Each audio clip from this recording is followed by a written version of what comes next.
రగిలే రాళ్ళని పునాది చేసి ఎదగాలని, తరిమే వాళ్ళని హితులుగా తలచి ముందుకెళ్ళాలని,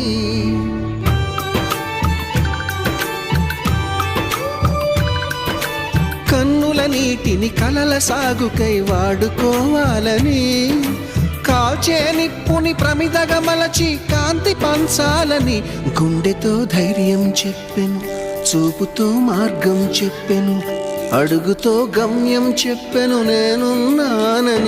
నేనున్నానని నీకేం కాదని, నిన్నటి రాతని మార్చేస్తానని.